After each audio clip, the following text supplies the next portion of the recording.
I'm trying to be a vegetarian. Like, I don't eat veal, but he grows up. I'll kill him on the front lawn.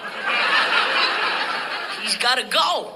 Actually, I don't eat veal because it gave me nightmares. I dreamt the mother cow came into the restaurant while I was eating veal parmesan. She'd walk in, "Have you seen Timmy?" "I'll help you look for him. Let me get a doggy bag." So, no veal. And I used to love lamb. Lamb chops, gyros, my favorite. Oh, lamb. My friend owns a farm. I go up to the farm. He has livestock. He gives me a baby lamb to hold. It falls asleep in my arms. I love lamb. He says to me, "It fell asleep. It trusts you. It has very poor judgment." Good morning. It is Saturday, Enemies of My Country Saturday, February the 24th, and this is The True Conservative. Welcome to all the butchers, bakers, and candlestick makers out there. I'm Ron, your host, and the only true conservative in the United States today. So today, after the Serenity Prayer and the patriotic song of the day, we will have no free lunch, rules for radical conservatives, rules for retrogrades, rules for patriots, Bishop Barron, Ayn Rand, the 33 Strategies of War, and the Enemies of My Country. All that and more when I get back.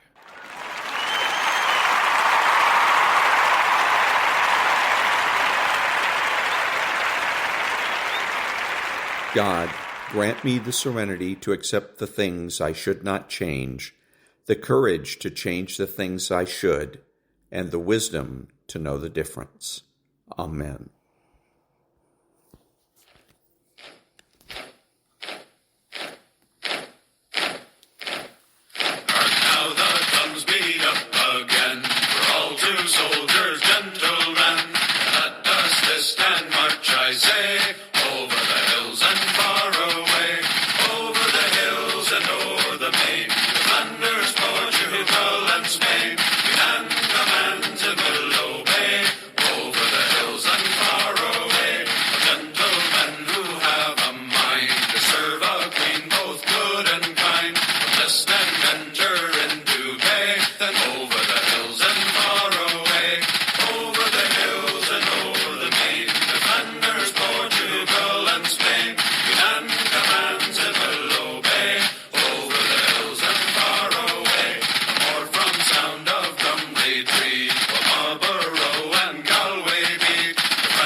Thank you. And now there's no free lunch. 250 Economic Truths by David Bahnsen. The ultimate ends of the activities of reasonable beings are never economic. Money is one of the greatest instruments of freedom ever invented by man. F.A. Hayek. Humans act. They act out of pursuit of their dreams, their quests, their aspirations. Money provides an instrument in that action, but it is not and can never be the essence of the action itself. We develop a more exhaustive understanding of economics when we study the actions that undergird human endeavor and resist the temptation to reduce the field to mathematical and monetary measurements.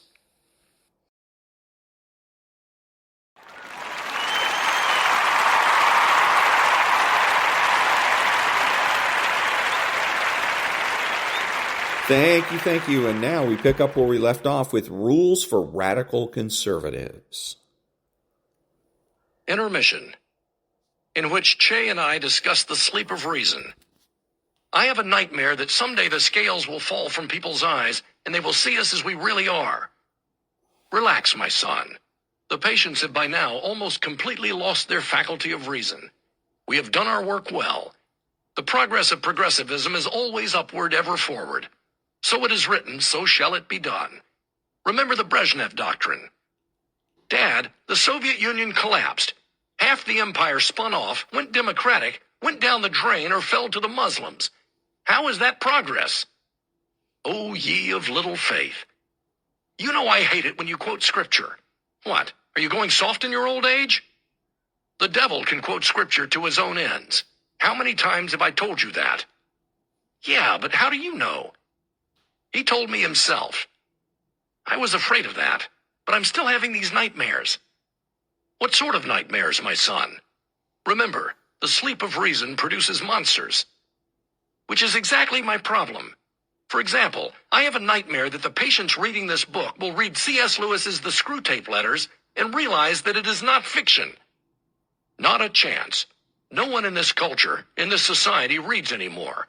They are too busy watching television and playing video games. True, the enemy has made some successful Narnia movies, but they were not a patch on the Lord of the Rings box office-wise. Although, come to think of it, the Lord of the Rings books were also written by a friend of the enemy. Which got him exactly bubkas in royalties. The estate, whatever. But still, I have nightmares. Tell me, my most beloved son. I have a nightmare that our patients will read Plunkett of Tammany Hall and get first-hand instruction on how we steal elections, hire our relatives for make-work public service jobs, and generally slurp like pigs at Cersei's trough. I'm sorry, who's this Plunkett guy? I don't see him down here. Never underestimate the power of prayer. But come on, Dad, you remember the great G.W. Ah, yes. That was a fine time in New York, around the turn of the last century. He was one of the sachems of Tammany Hall, the Aaron Burr-founded wigwam that first melded the thugs of New York City's gangland with our beloved Democratic Party to create the ruthless, power-obsessed criminal organization of which we are all so proud. But I am confident that 99.9% of our readers will not have the slightest interest in reading the Democrats' aphoristic playbook at this late date. Rest easy, my son. Nonetheless, I have a nightmare that our patients will read Machiavelli's The Prince and realize that we beat them to the punch. Meaning what? We're always ahead of them. It's the only advantage the big fella deigns to give us. Meaning that their touching notions of honest government are just fantasies, but we can't let them know that. You have got to be kidding me. When I was a kid, we used to read that book in high school. Today, they wouldn't dare teach it at the graduate level since nobody would understand it. Don't worry about a thing. Old Nicolo's going to stay where we left him, 6 feet under. What else is worrying you? I have a nightmare that they will read Ayn Rand's The Fountainhead and recognize us in the figure of Ellsworth Toohey, the friend who is in fact their mortal enemy. Another interminable book that nobody's ever read. A novel about architecture? Please. And as for who is John Galt, who cares? No chance of a Rand comeback in our lifetimes. Why do you keep worrying about archaic technologies like books when we are in the brave new world of universal ignorance? But still, they might stumble on it on their handhelds. That's happening more and more these days. What if they read Dickens' Bleak House and see us in the character of Mrs. Jellyby, the telescopic philanthropist, who lets her own family go to hell while she frets over the fate of an African tribe.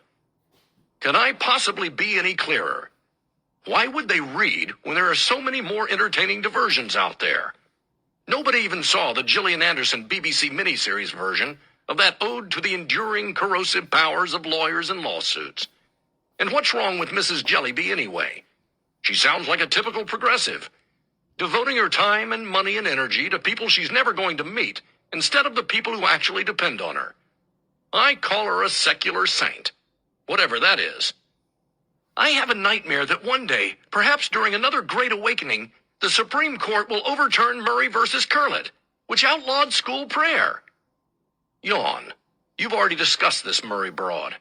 The sainted Madeline was our wedgie in the panties of the Christian body politic, the elevation of the singular to the universal.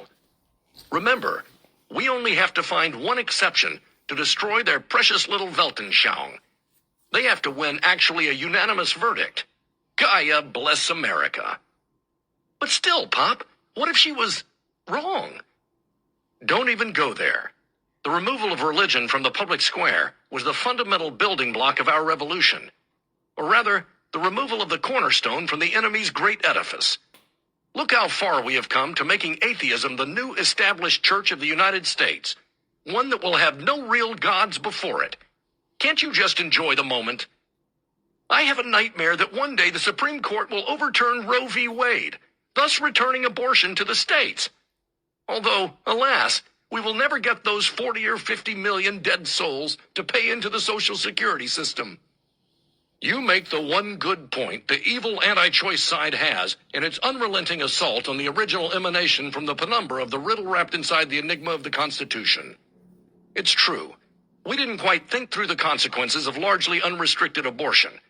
We were too busy knocking up our girlfriends with impunity, and then convincing them it was a heroic act to kill an unborn baby by scissoring open its head and sucking its brains out. As a matter of fact, when your mother, what's-her-name, and I found out that you were on the way, we sat down and had a serious discussion. What? Relax, you're still here, aren't you?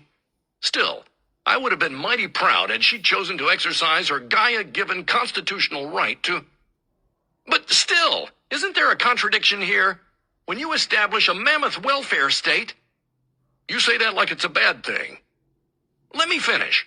When you erect a giant welfare state predicated on an ever-expanding population to fund the non-working elderly, don't you, need more people?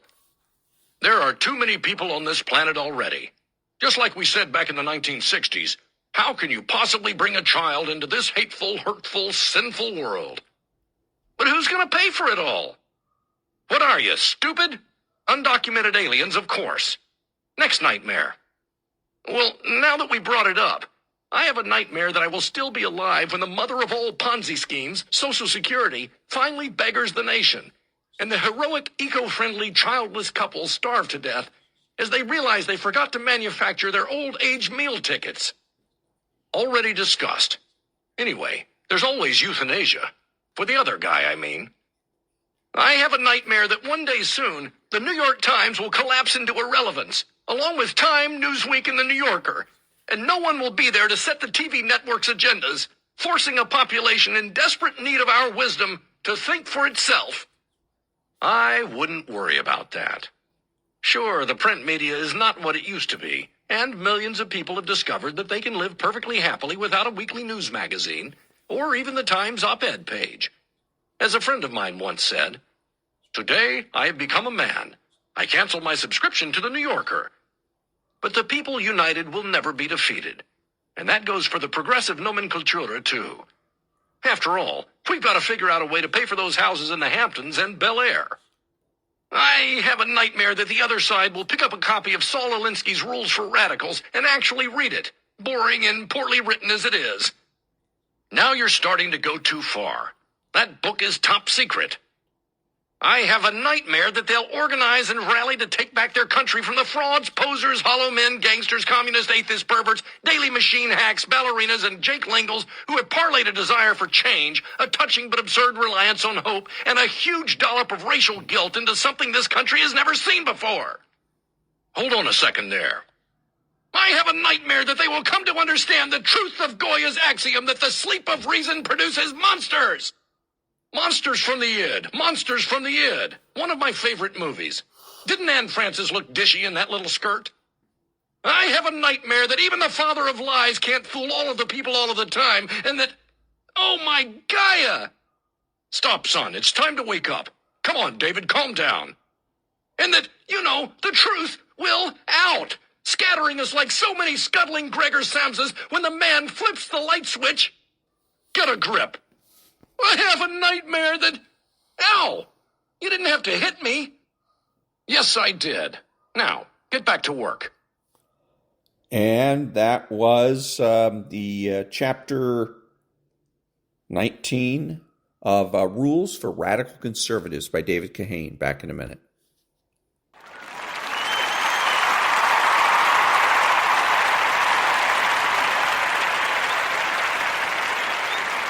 Thank you. And now, Rules for Retrogrades, 40 Tactics to Defeat the Radical Left. Rule 29. Never let your judgment be rushed or altered because of an alleged emergency.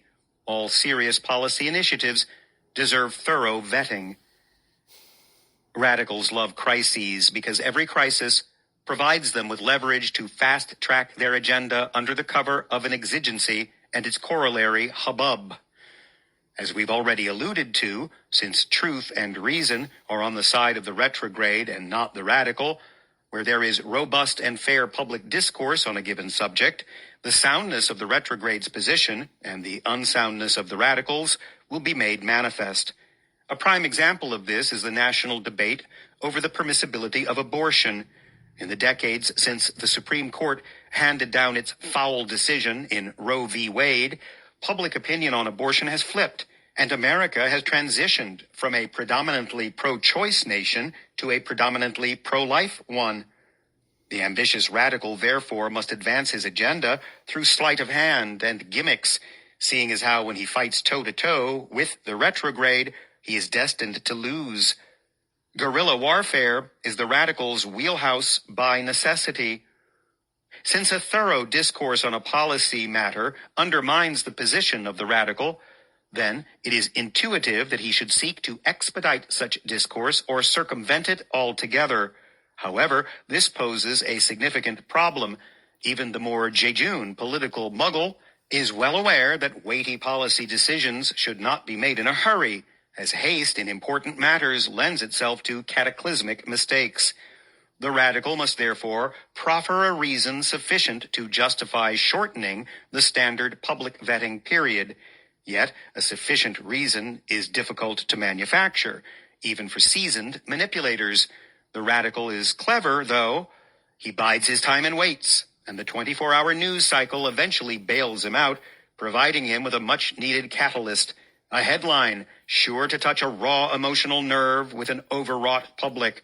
Any story with a plausible nexus to a policy initiative that the radical wants to advance will do.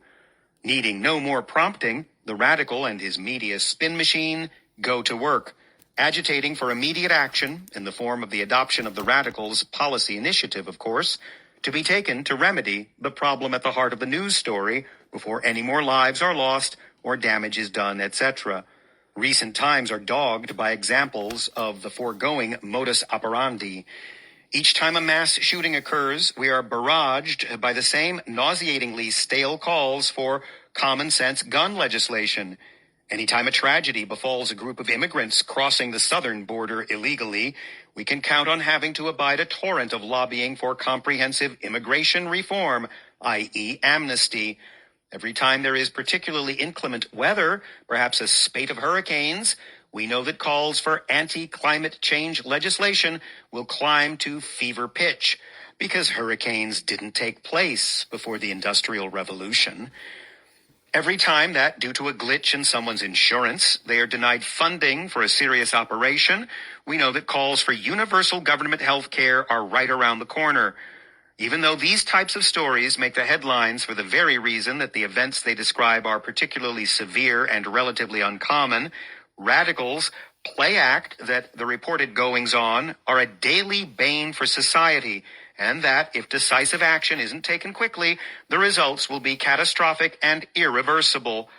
For whatever reason, perhaps because of their insatiable thirst for popular adulation, mod cons find this sort of feigned urgency difficult to ignore, especially when they feel the weight of their ill-informed but boisterous constituents' gazes.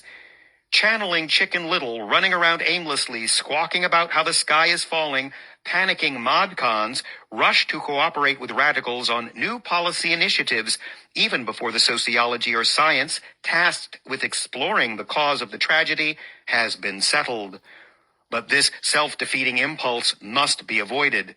The principled man cannot allow himself to be held captive by his swirling, mercurial passions. While the dictates of the virtuous man's emotions will often overlap with the dictates of his reason, since Providence saw fit to gift the passions to man to move his will in harmony with the movement of his intellect, there is no guarantee of emotive infallibility east of Eden, even in those of most august and noble character. It's the intellect's purview to discover the truth with certainty. The passion's raison d'être is to inflame man to love truth. And while the passions often light up in recognition of that which is right and bristle at that which is wrong, they remain a very fallible epistemological tool. It is evident, then, that correct policy decisions are the offspring of reason, not emotion. Owing to this, it is a trap to be avoided to rush to make policy decisions, bypassing thorough debate in the weeks after a tragic event. Retrogrades must never act on passion to the neglect of reason.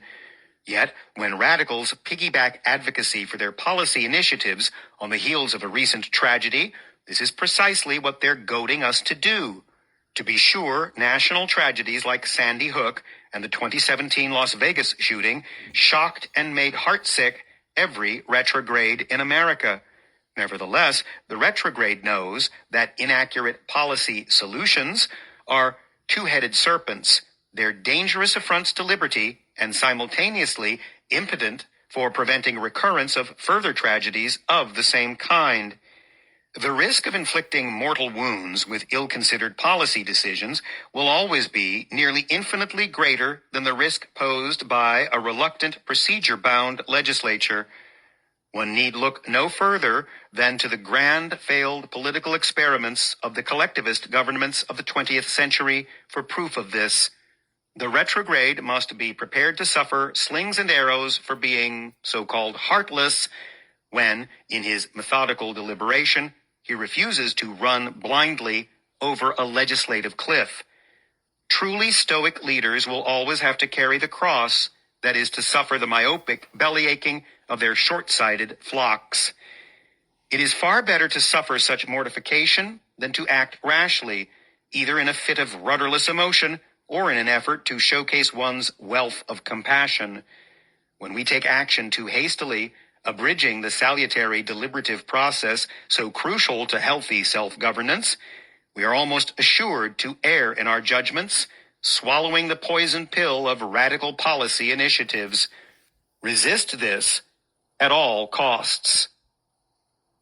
And that was Rule 29 from Rules for Retrogrades, 40 Tactics to Defeat the Radical Left by Timothy and David Gordon. Back in a minute.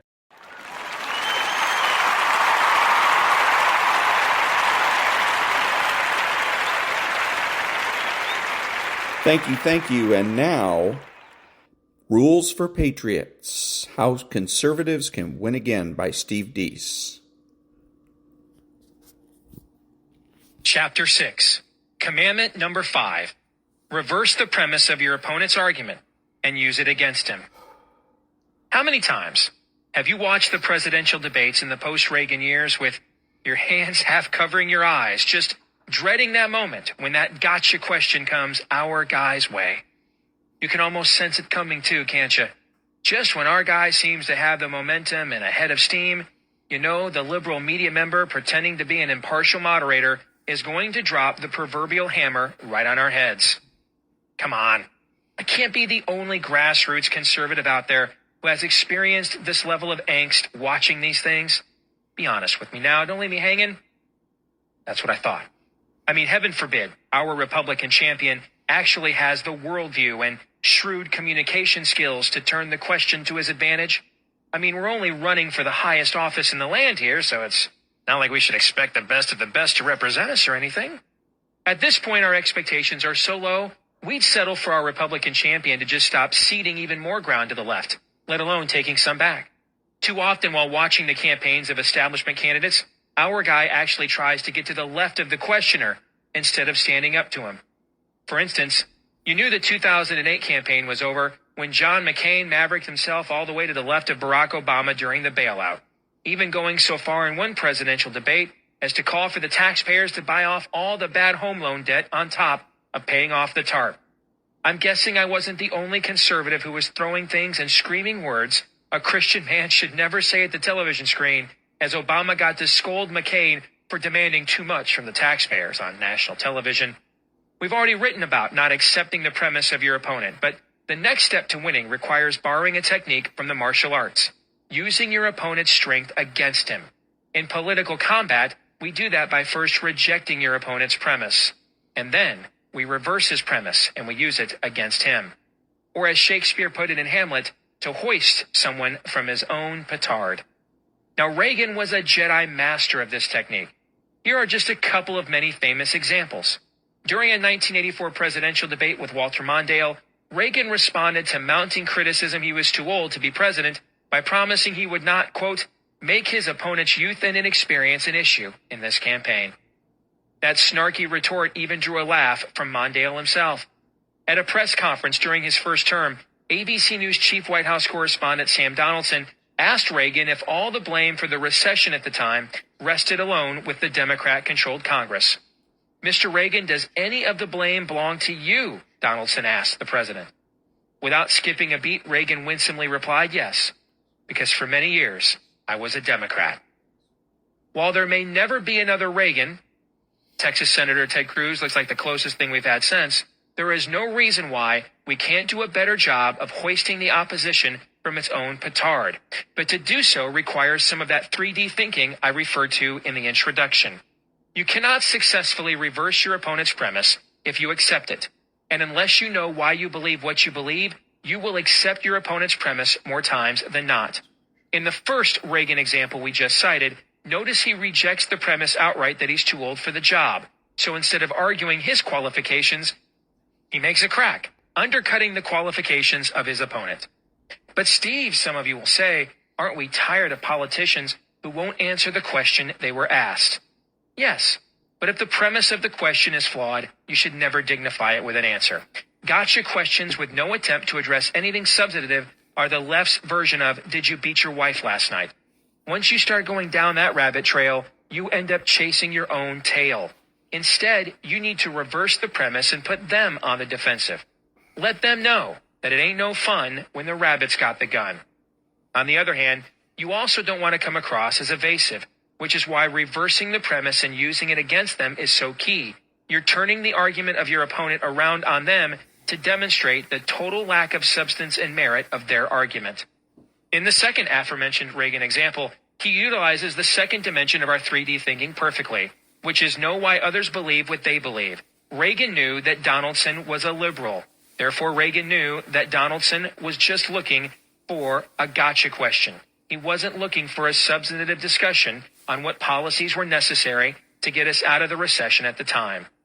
Donaldson was trying to get Reagan to use his bully pulpit to admit the recession he inherited from Jimmy Carter was his fault. That knowledge helped Reagan respond by taking Donaldson's premise and strangling him with it. Essentially, Reagan said, fine, Sam, you want me to accept blame for what big government does to stifle capitalism and free enterprise? Sure. I guess I should probably accept some of that blame for all the years I used to be a big government Democrat advocating these same failed policies myself. That, my friends, is what the kids today refer to as a walk-off shot or a mic drop. It's as automatic as Mariano Rivera coming out of the bullpen for the New York Yankees in the ninth inning to close the game. The crowd knows it's safe to head out early and get the jump on the Bronx Zoo on the way home. Good night and drive home safely. Unfortunately, most of my fellow grassroots patriots reading this are painfully aware that we have so few potential champions today capable of duplicating these examples. In a soundbite-driven society like ours, the ability to be pithy and potent while trying to persuade others to your principles is pivotal. Folks don't give you 30 minutes to make your case today. They barely give you 30 seconds. Since we communicate in such a quick draw style these days, it is imperative that we are quick on the draw in the arena of ideas. Whether it's a grassroots patriot standing up at a local Tea Party rally, one of our elected officials or candidates on a national stage, or just a conversation about politics between you and your neighbor, if you can't instantly grab the people's attention and make your case, they just move on. People are used to getting their news from Drudge's compilation of headlines and often don't read the actual article's length, or don't read beyond the first couple of paragraphs if they do. Instead of letters, we communicate with our family via Facebook status updates and with our friends in 140 characters or less on Twitter. Furthermore, the other side of the debate has already boiled down their positions to emotion-driven cliches that are easy to embed into the subconscious of our fellow Americans, i.e., a woman's right to choose, government investment, marriage equality, income equality, fairness, diversity, standing up for the middle class, etc. It's easier to communicate emotion in a pithy fashion than it is logic and reason, which is often what we base our positions on, so we're already at a disadvantage. That's why we need to be intentional about equipping one another to communicate in a way that resonates with how most of our fellow Americans receive and distribute information. One of the most effective methods of doing just that is to master the art of reversing the premise of our opponent's argument and using it against them. Let me provide a couple more examples from my own experience. I once did a TV interview where I sat in a chair and the host had 3 minutes to ask me anything that he wanted. This reoccurring segment was designed to put newsmakers on the defensive by forcing us to answer awkward or in-your-face questions off the cuff. I figured since I get to do this to newsmakers all the time, it's only fair that I put myself on the hot seat for a change. Since I'm not shy about airing my worldview, the host was aware of my socially conservative views, so he went for the jugular right away. "Do you have any gay family members or friends?" he asked. Now, this is the kind of question that normally makes us cringe after one of our so-called champions is asked something like this by the liberal media. The premise of the question is that people determine the moral standard, and not the moral standard itself. So if I have family members and friends who are same-sex attracted, and I live and let live with them, why don't I do this for others? After all, what's wrong with two people loving each other, right? Except I never accepted the premise of his question, and instead I turned it around on him. "All of my friends and everyone in my family are either male or female," I told him. He looked puzzled and repeated his question. "Everybody I know is male or female," I said. "I'm not aware of a third variation of the human species, but if you discovered one, I'd get the patent on that research quick-like, because I'm guessing there's some money to be made there."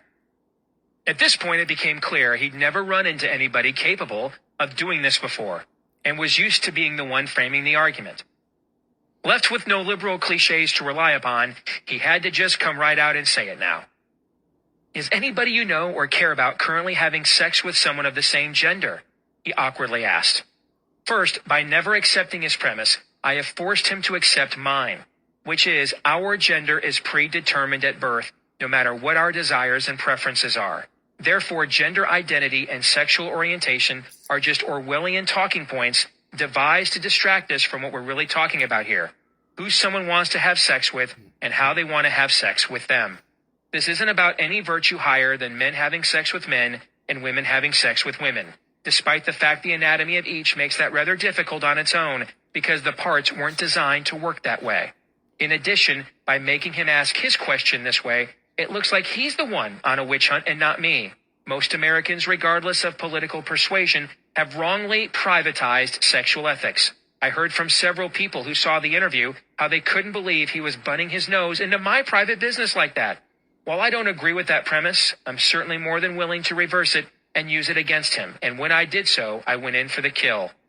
I don't make it a habit of calling my friends and family members and asking them who they had sex with last night, I said, as if their private sexual behavior was none of my business. Like Bill Paxton said in the movie Aliens, "Game over, man!" The entire faulty premise of the homosexual agenda is that what two consenting adults are doing in their bedroom is of no business to anybody else.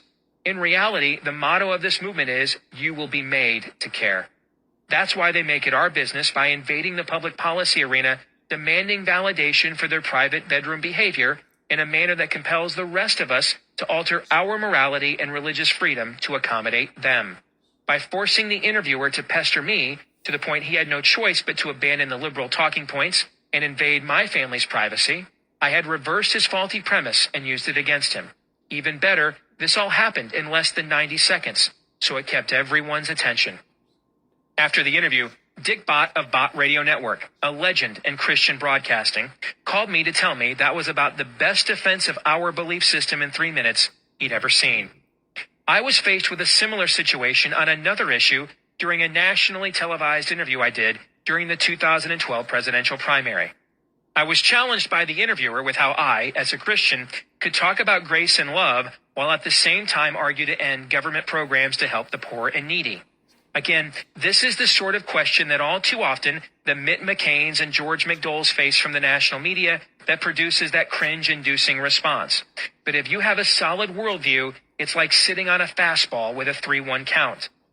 I think grace and love are measured in a culture not by how many people are in need of government assistance, but by how many people no longer do, I said. What can be more loving than encouraging your fellow man, created in the image of God, that with the right training, tools, and opportunity, they can rise above their circumstances and fulfill their God-given potential? There was no follow-up question after that. If the welfare state really meant compassion, then how come Democrats aren't bragging about the fact there are currently more Americans on food stamps than the population of Spain? Shouldn't they be thanking the taxpayers for all this compassion? Shouldn't they be holding press junkets to boast their plan is working and we're the most compassionate society we've ever been? Instead of screaming, swearing, and throwing things at the TV while Republicrats roll over and play dead for the liberal media, we'd be standing and applauding if more conservatives in the spotlight said things like this more often. Remember when Newt Gingrich got a standing ovation at the 2012 South Carolina primary debate when he turned the tables just like that on Fox News' Juan Williams? And that was the beginning half of Chapter 6 from Rules for Patriots, How Conservatives Can Win Again by Steve Deese. Back in a minute.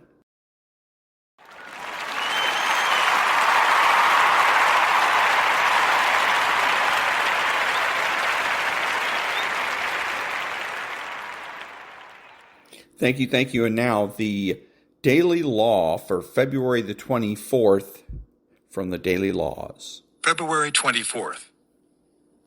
Surpass your master.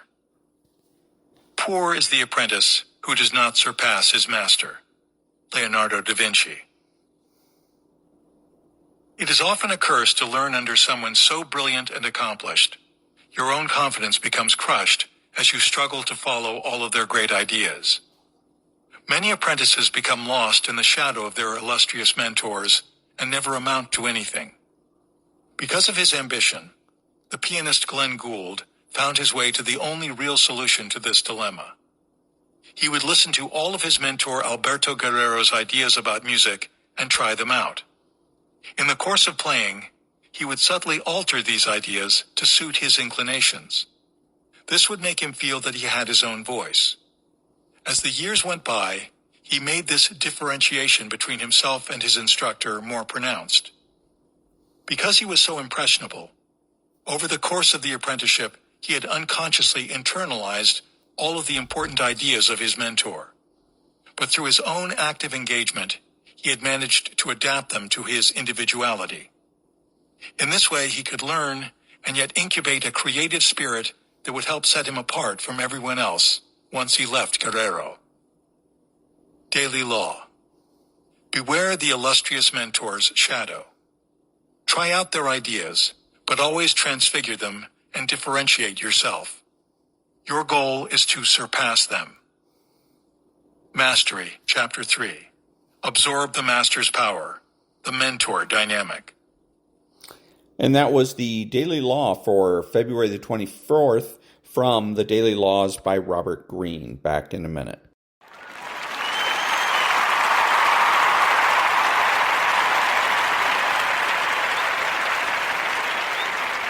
Thank you. And now Bishop Robert Barron.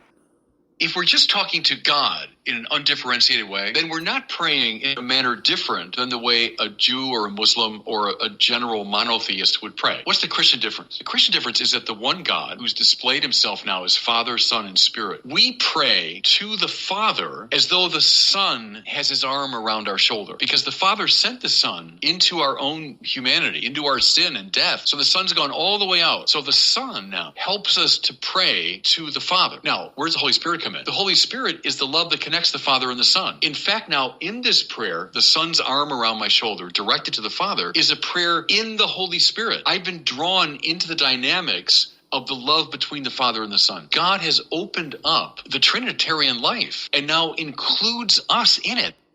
And that was Bishop Robert Barron. Back in a minute.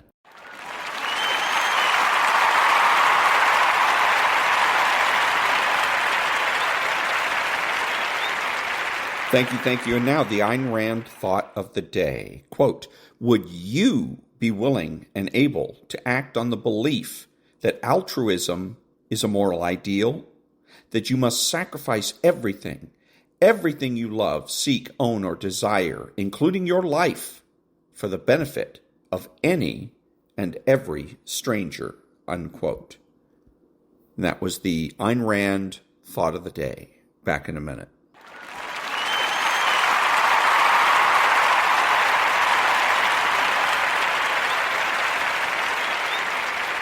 Thank you. If you are a Democrat, you should be voting Republican, because the Republican Party is the true party of civil rights.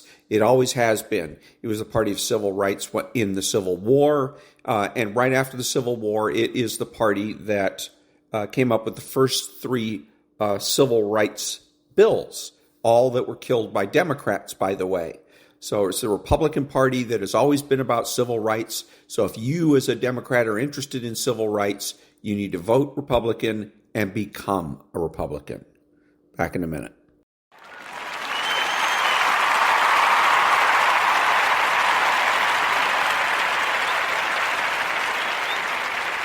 Thank you. And now, the enemies of my country. And where we left it last, the CIA crew, were back in the United States and preparing to continue on their own, even though they have been taken off of this particular assignment to get Mr. Khan. They're going to do it on their own because their leader believes that his family may be in jeopardy. In the meantime, the CIA has come to know that Ari Khan is in the country and that he came in or snuck in through the Canadian border. And so now, chapter 36 of Enemies of My Country. 36. I turned the corner into my driveway and saw Layla and Langley waving from the front porch. Putting my truck in park and killing the engine, I leapt out in time to catch Langley as she barreled toward me. I hoisted her into the air and spun a circle to the sound of her delighted giggles, then pulled her into a tight hug and looked up to see Layla approach with a smile. Layla and I kissed, and I started to carry Langley inside. Then my wife said, "You want to get your bags?" I turned as if looking at my truck, but my gaze fell to the street beyond, where I reassessed what I'd seen before pulling into my driveway. 2 nondescript SUVs parked with mutually supporting views of my house. Duchess's protective detail in action, or what I could see of them anyway. Probably FBI, and definitely not asleep at the shift. "No," I replied to Layla. "They'll be fine. I'll get the bags later." Then we turned to enter the house. After that, everything was smooth sailing with Langley. She didn't seem to mind that I'd been gone, only that I was now home. She wanted to play, sit in my lap, and read books together. For the first hour of my return, I was like the center of her universe, and nothing made me feel more fulfilled. But Layla was more distant, coming and going at irregular intervals. At one point, I heard the sound of dishes clinking in the kitchen and hesitantly entered to find her over the sink. I said, "I thought we were going out to dinner?" "We are. I'm just doing the dishes." "I'll get them." "No, go play with Langley. She's been waiting all day for you." "You okay?" I asked. "Yeah, of course." "What's wrong?" "Nothing." "You're saying nothing," I acknowledged, "but what I'm hearing is I'm bottling something inside and it's going to explode later." "Well," she said playfully, "wait and see." Then she kissed my cheek and moved off to continue the dishes. I left the kitchen warily, feeling that armed confrontation with ISIS fighters was the safer play for me at present. Returning to Langley's room, I found her busy making preparations at her play kitchen. "Daddy," she announced, "what do you want for dinner?" I considered the question. "Your world-famous pizza, obviously." "Supreme? Is there any other kind?" She began sticking toy pepperoni and mushrooms to their Velcro attachment points. I asked, "Have you been good for Mommy?" "Yeah, we have fun." "How has Mom been?" "Good." "Anything I should be doing to help her out?" "Yeah," Langley said matter-of-factly. "Make sure you let her sleep. She's been real tired after work." I considered Langley's comment later that night, after we'd returned from dinner and put her to bed. After Layla and I made love, I expected her to pass out in my arms. Instead, she began the inquisition. "How is the contract?" she asked. "Good." "Great, everything's fine." "Yeah? What happened to the contractor?" "What contractor?" "The one who had the disagreement with the Jordanian captain. The whole reason you had to go over there, David." "Oh, yeah," I said quickly. "Sorry, all of our guys are contractors, so I didn't know who you meant at first. Guy named Tom, good dude, and he was entirely in the right. But the contract takes priority, so we had to rotate him back home and replace him with a new hire, a young, eager kid." "Maybe you should start pissing off your host nation counterparts, too," she noted. "We'd certainly see more of you around here." "Sure, all the way up until Genios Solutions fires me. That's my point." I looked over at her in the darkness of our bedroom. "What's that supposed to mean?" "I'm about to finish residency. I've got student loans, sure, but so does everyone else I work with. And none of them are exactly living in squalor while they're paying them back. You don't need to be running all over the world anymore. You could find something local." The idea repulsed me. Well, as much as I'd love to work for your parents, they sold the metalworking business, so that's out. Last I checked, UVA wasn't giving tenure to people with an undergrad degree, so that pretty much leaves me slinging ice cream at Chaps. Think I saw a now hiring sign last time we went. Layla wasn't amused. "I'm serious, David." Frowning, I said, "I just don't know, Layla. I'm not cut out for most jobs, and I really like the gig I've got going now." What I couldn't tell her, of course, was that I felt a paradoxical discomfort, not about deploying to foreign lands. That part came naturally, but about coming home. Because, strangely, suburban life tended to make me uneasy. Things made sense to me in combat. The decisions were split-second and instinctive, and the bond between me and my teammates was absolute. It didn't matter that the enemy we fought believed in their cause as much as we believed in ours. We were simply two sides in the greatest game of all, the second oldest profession continuing a proud and gruesome lineage. By contrast, it was the return to America that always confounded me. The realities of peacetime existence were muddled. There was none of the adrenaline of combat and none of the clarity. Talking heads were always screaming on the news. Everyone was seemingly in a competition to be the most offended or outraged by some political scandal or social issue, and the debates raged amid the billboards and commercials of a trillion-dollar advertising industry hawking designer clothes, fast food, and pharmaceuticals. People seemed to conflate the identity of themselves and others with their respective social media presence. The refuge from this maelstrom was Layla's circle of friends, but they too stretched the bounds of my understanding. Social encounters seemed politely plasticine versions of reality. Anything meaningful in my professional existence compartmentalized to my teammates, who were probably enduring equally awkward domestic existences elsewhere. Absent any relevant commonalities with the social circle of Charlottesville, Virginia, dinner party conversations were limited to banal and inoffensive topics that would be unbearable, save the drink in my hand. Then there was my family. I loved Layla and Langley unconditionally. For Langley, this was enough.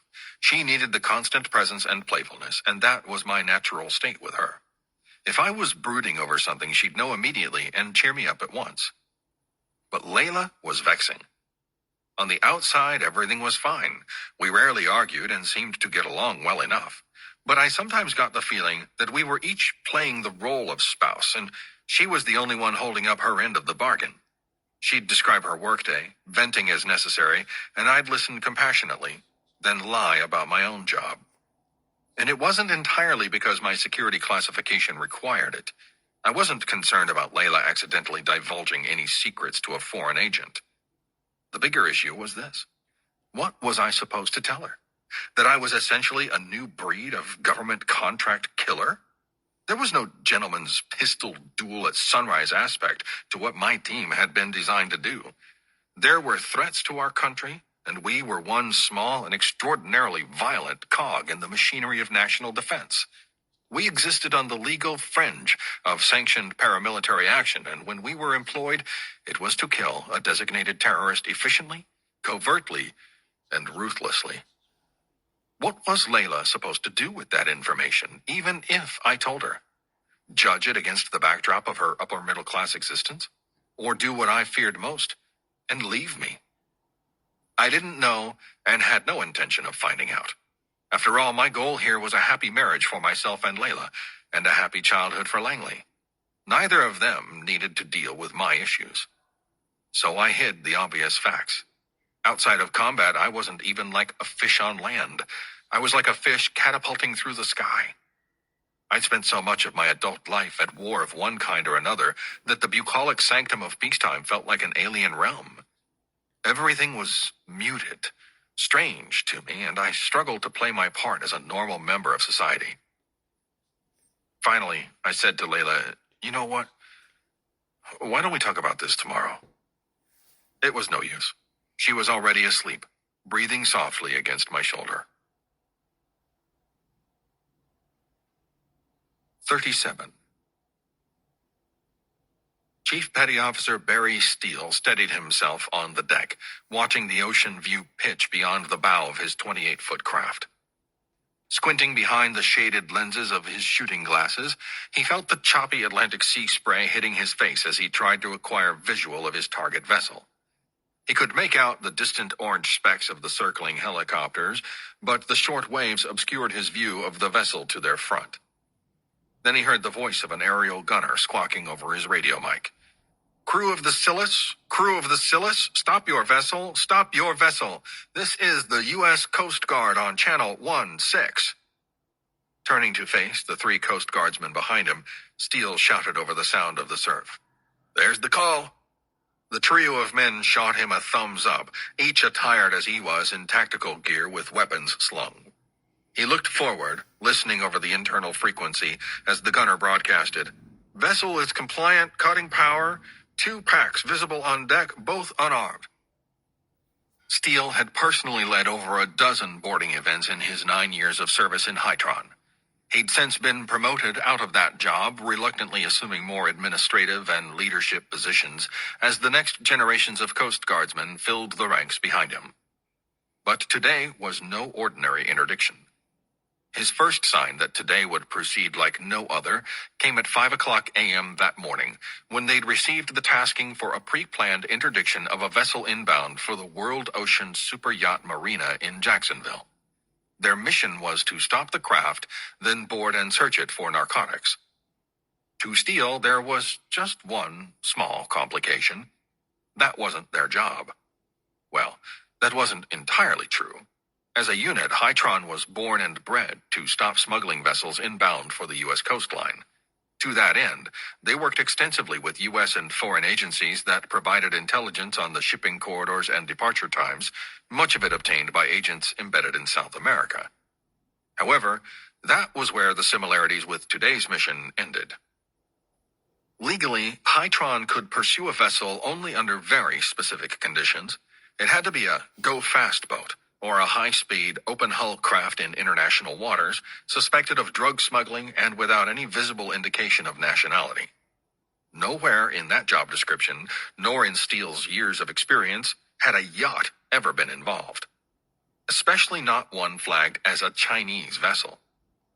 Just the same, the mission was authorized straight from the top, the operations order having been signed by the commandant himself. Steele had never seen that happen, and it was far from the strangest thing about today's interdiction. An older black lady had been ferried to his Coast Guard cutter by helicopter. She had DEA credentials, along with authority to monitor the boarding effort from the cutter's operations center. To Steele, that alone was a red flag. DEA agents never met a cutter at sea, mainly because they didn't have to. Hytron would deliver all captured drugs to DEA custody at the transfer point in Cecil Field, and there was absolutely nothing one of those agents could tell the Coast Guard about how to stop and board a boat at sea. Then, of course, there was the whole matter of the SEAL platoon. That was what bothered Steele the most.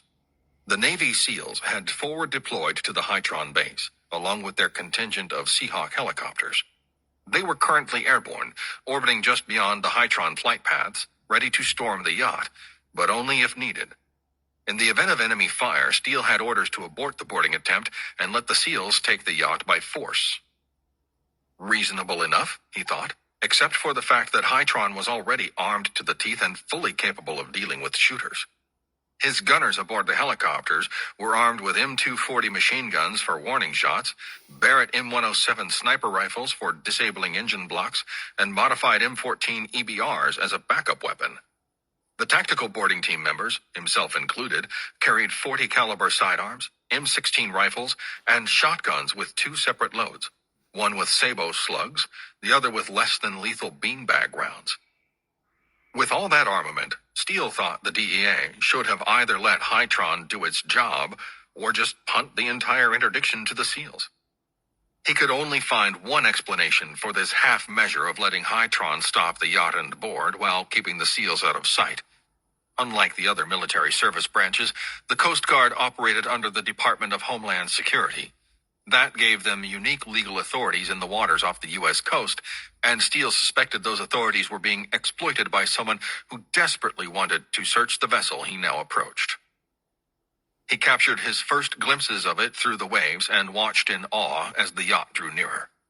The Silas was a big bastard, a 140-footer, and as beautiful as anything Steele had ever seen on the water. White surfaces and jet-black windows gleamed as the yacht bobbed in the waves, remaining in the watchful eye of the 2 MH-65C Dolphin helicopters that circled overhead, allowing their gunners to survey the deck for threats to the tactical boarding team. Today, that boarding team was trailed by a second boat filled with Navy open-water divers. Their job was to search beneath the waterline, looking for a parasite or torpedo-shaped storage container affixed to the hull. The alternative was a traditional torpedo setup where the cargo pod was kept submerged by an internal ballast tank and towed by the overt surface ship. In the event the ship was stopped by authorities, the crew would simply detach the torpedo cable, abandoning the container to broadcast its location with a transmitter system until a new boat could recover it. That particular contingency was covered by a third Dolphin helicopter, which was currently flying the ship's reverse azimuth along a 2-mile zigzag pattern, searching for any sign of jettisoned cargo. And as if the SEALs, the divers, and the search helicopter weren't enough, a third boat trailed behind them, this one loaded with a DEA search team complete with radar devices to check for hidden compartments aboard the vessel. His boat began slowing behind the yacht, the operator steering the small craft toward a silver ladder leading onto the rear deck. Steele was the first on the ladder, scrambling upward and setting foot on the deck to the near immediate confrontation with a Chinese man in mirrored sunglasses and a white linen shirt. "What is the problem?" the man nearly shouted at Steele as the rest of his tactical boarding team spread out across the deck, establishing immediate security. Steele recognized the Chinese man at once. This was Wei Zhao, the yacht's owner. "Sir, please have a seat and let us do our jobs." "You have no business on my yacht. We have verified intelligence that there may be narcotics aboard this vessel, possibly being smuggled without your knowledge." "Are you accusing my crew?" "We are not accusing anyone, sir. This is a targeted search, and the sooner we conduct it, the sooner you can be on the way to your destination." Though, to be honest, Steele was just as suspicious of the search team as this Chinese billionaire seemed to be. By now, the divers were rolling backward off the side of their boat, entering the water to begin searching the hull as the search team from the third boat clambered up the ladder and onto the deck. Maybe they were DEA and maybe not, but there was no doubt they knew exactly what they were looking for. They immediately split into 2-man elements, combing the ship with a synchronization indicating they'd already analyzed the blueprints and identified the most likely hiding spots. He watched an agent use what looked like a stud finder on steroids to scan a wall, while his partner watched a video display for any abnormalities. Steele took a final look at the pair of sleek orange helicopters circling the ship, then entered the yacht's interior through an open doorway. What he saw boggled the mind.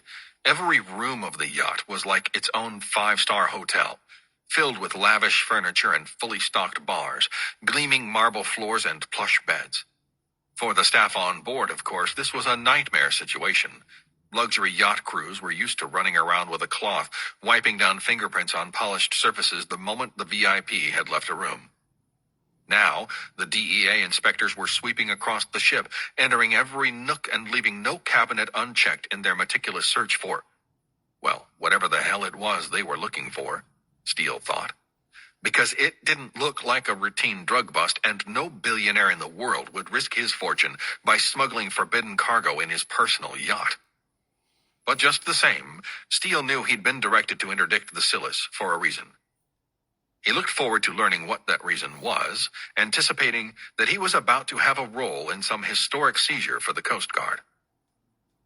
But in the space of 15 minutes, those hopes evaporated. The divers found a clean hull, the searchbird swept 2 nautical miles on reverse azimuth without any sign of jettisoned cargo, and the DEA team announced they'd completed their search with 0 results. And just like that, the search was over. He received the exfil order from one of the purported DEA agents, a further confirmation that his boarding team served little purpose beyond establishing a foothold on the boat. "All right," Steele announced to his team. "Get back to the ladder. We're out of here." 38. And that was chapters 36 and 37 of The Enemies of My Country. Back in a minute.